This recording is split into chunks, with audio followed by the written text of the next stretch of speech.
Okay, so today we're going to be doing my monthly wrap-up. We're going to be talking about the books that I read in June. Before we do that, I just want to say that I am in the middle of two books.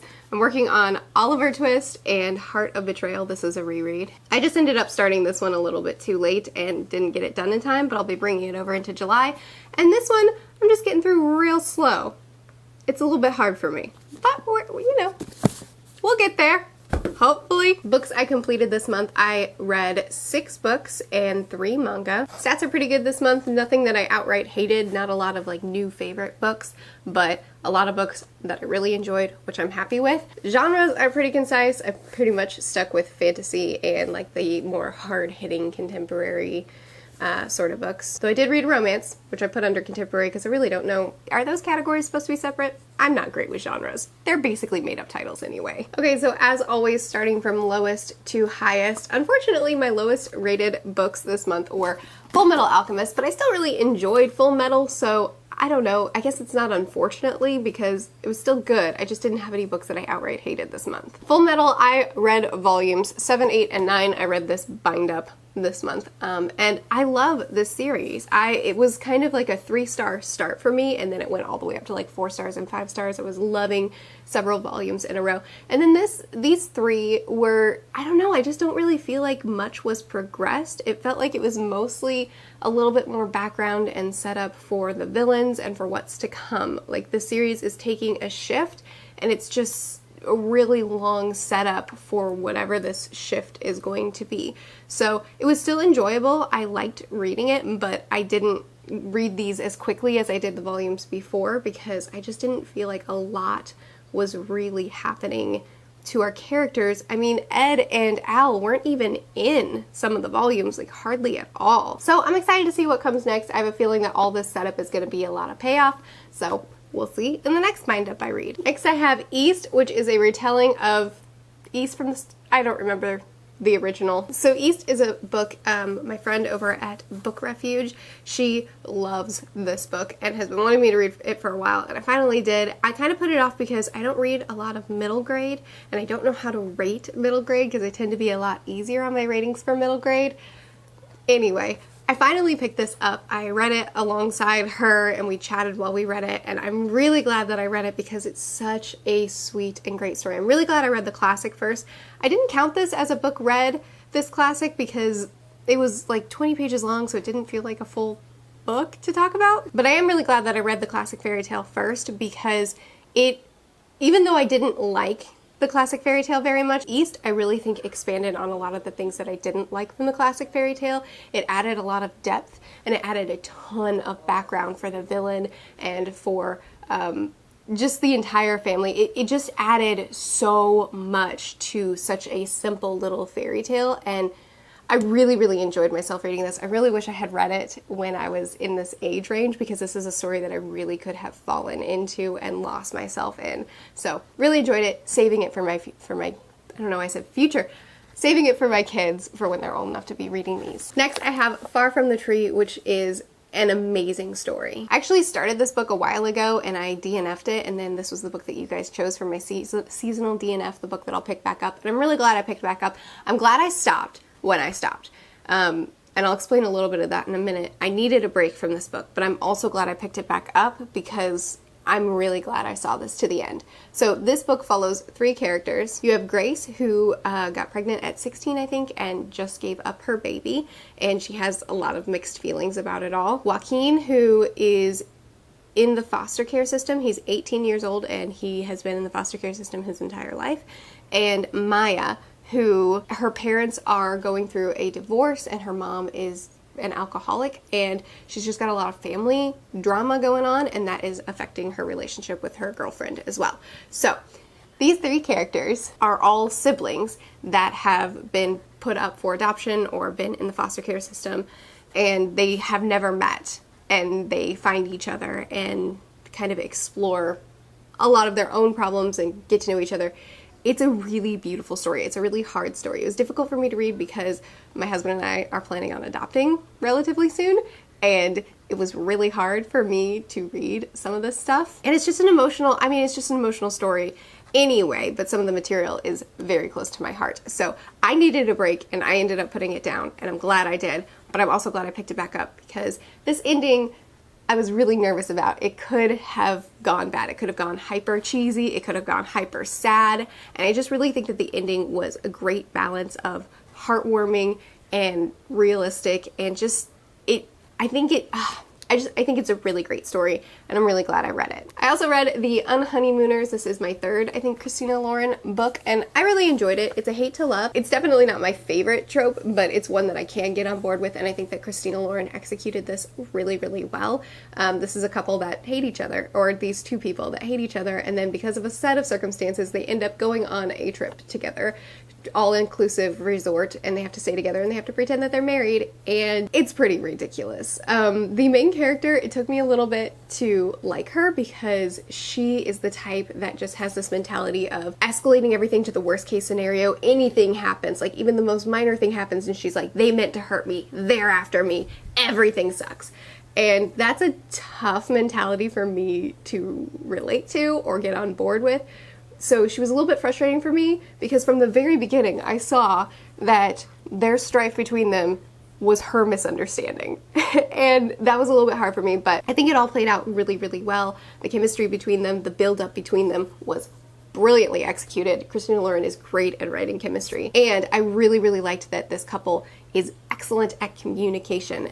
After they get past their first, like, miscommunication, ridiculous nonsense, they become so good at communication and talk things through so well, and I love that. If I'm gonna read a romance, I want people that know how to talk to each other, so I loved that. This book was more, I definitely prefer build-up over drama within a relationship, so I definitely liked the first half of the book more than the second half of the book, but it also has a lot of family drama and family dynamics, which I love big families, so I enjoyed that element of it as well. It was a solid book. It wasn't my favorite Christina Lauren, but it was really enjoyable. Let's break this up with some fantasy. I'm really not talking about these in any specific order because pretty much everything I read was a 4-star book this month. But let's break this up with some fantasy. We have the Black Prism. I actually already did a dedicated review for this, so I'll link it right there if you want to go watch it. It's spoiler-free as well as spoilers, so I have 3 pros and 3 cons, spoiler-free, so you can decide if it's the right book for you, and then we move on to discussing spoilers and predictions for the rest of the series. This book was so daggum fun. It's a multiple perspective. We follow a 15-year-old named Kip who basically has no personality, and we follow an adult named Gavin who has a whole lot of personality and is very layered and very morally gray. We also have a few other characters that aren't as important in this book, but I'm positive will be very important very soon. But yeah, this is multiple perspective, a lot of dynamics between the characters. It's a world where the magic system is wrapped around color, and drawing from different colors will give you different abilities. And then you also have someone who is a prism, and he can channel all the colors, absorb, use all the colors, see all the colors. I really loved this story.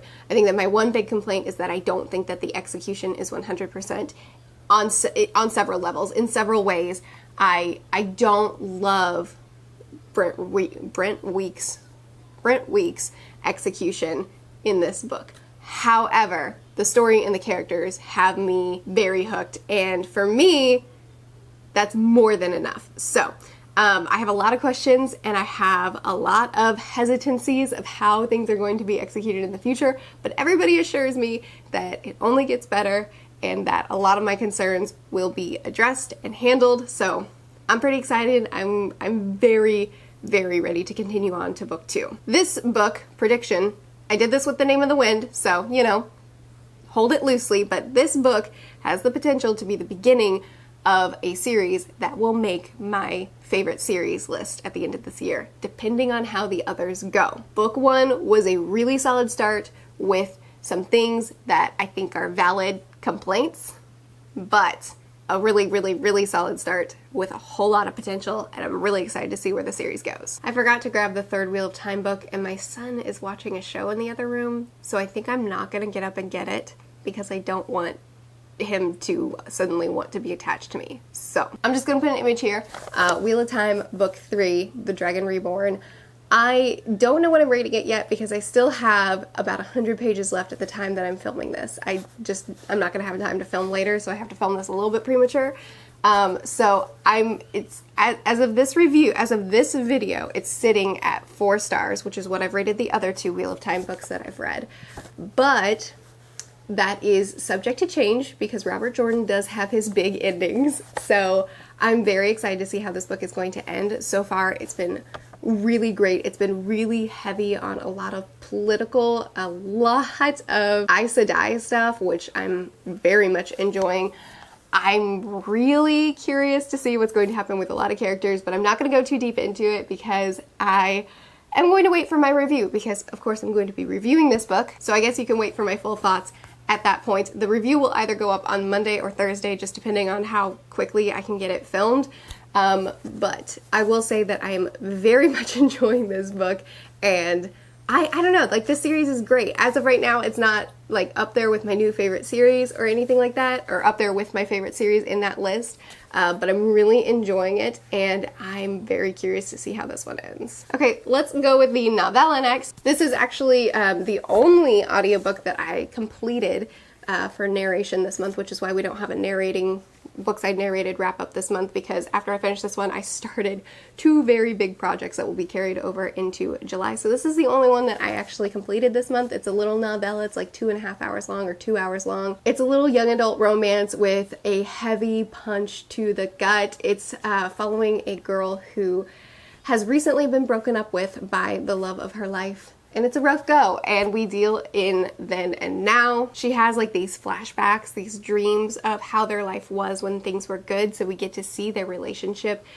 and how well it was going, and then we also get now, and we see how bad things are going now, and the two end up intersecting eventually. We see the breakup, and then we get the end, which I won't obviously spoil for you, but anyway, this is a book that I narrated. I had a lot of fun narrating it. I really love this author's work, and this author told me while I was narrating it that she really hopes that this book can help a teen kind of deal with their own breakup and processing their own emotions, because she really drew a lot from her own experiences from this, and I really, really enjoyed it. I thought it was really sweet, really heartwarming, really emotional. I really enjoyed it. Okay, the last book that I have to talk about this month is Tess Duberville's. I believe this is a French classic. Okay, I'll just say it could be categorized as a tragedy, so maybe go into this with the right mindset, but I really, really, really enjoyed this. I said in my reading vlog, as odd as it is for me to say, I think that if you enjoyed Jane Eyre, you're very likely to enjoy this as well. Which is funny because I didn't like Jane Eyre, but I loved this, but I think that it has a similar sort of feel to it, just more concise than Jane Eyre is, and with a much, in my opinion, a much more satisfying ending, but I think everybody in the world would disagree with me on that. I grew very attached to these characters. I was dying to see what would happen next to them, so interested in the story, and I found the ending to be just really satisfying. I don't know what to tell you. I found a tragic ending satisfying. Do with it what you want. Of the books that I've completed, these 3 were probably my favorites. And I also, the Dragon Reborn, we'll see how it ends, but I'm sure it would make this list as well. In case you were wondering, since I kind of talked about them all, since they all pretty much had the same rating, just about, I figured that would help. Here's a handful of the books that I read this month. Be sure to chat with me more about any of these if you've read them or have any plans to read them in the future. I post videos every Monday, Thursday, and Saturday, so I'll see you guys again soon. Bye.